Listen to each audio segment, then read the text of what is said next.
Hi నమస్తే, welcome to popcorn Masti YouTube channel. ఎందరో మహానుభావులు అందరికీ నా వందనాలు.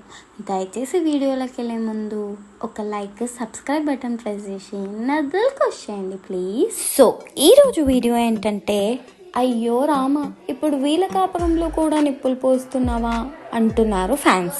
సో మ్యాటర్ ఏంటంటే, బాలీవుడ్లో అందరికీ ఇష్టమైన కపుల్ ఎవరంటే ముందుగా మనకు గుర్తుకొచ్చే పేరు ఐశ్వర్య రాయ్ అండ్ అభిషేక్ బచ్చన్ అన్న విషయం అందరికీ తెలిసిందే.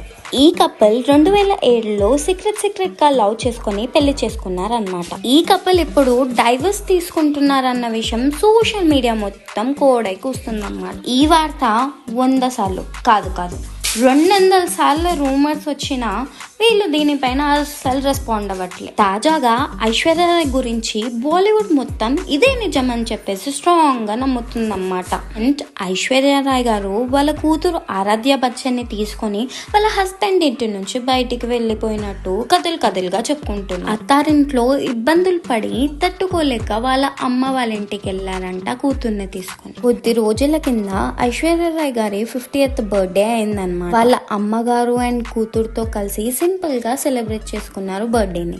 ఐశ్వర్య రాయ్ గారి అత్తమామలు జయా బచ్చన్ గారు కానీ అమితాబ్ బచ్చన్ గారు కానీ ఎవరు సోషల్ మీడియాలో బర్త్డేని విష్ చేయలేదు. ఇంకా హస్బెండ్ అభిషేక్ బచ్చన్ గారు కూడా ఏదో సింపుల్ గా 2-3 లైన్లో పోస్ట్ చేస్తూ విష్ చేశారంట. ఇంకా ఐశ్వర్య రాయ్ గారు ప్రేమతో ఇచ్చిన రింగ్ కూడా ఎప్పుడు వేసుకోవట్లేదని టాక్ నడుస్తుంది అన్నమాట. దీంతో ఫ్యాన్స్ అందరూ అయోమయమైపోతున్నారు, వీరిద్దరి మధ్యలో ఎక్కడ డివైస్ అవుతుందో అని. సో ఇదన్నమాట అప్డేట్. సో ఇట్లాంటి అప్డేట్స్ కోసం please like, share and subscribe to popcorn Masti YouTube channel. నవ్వుతూ సబ్స్క్రైబ్ చేయండి ప్లీజ్.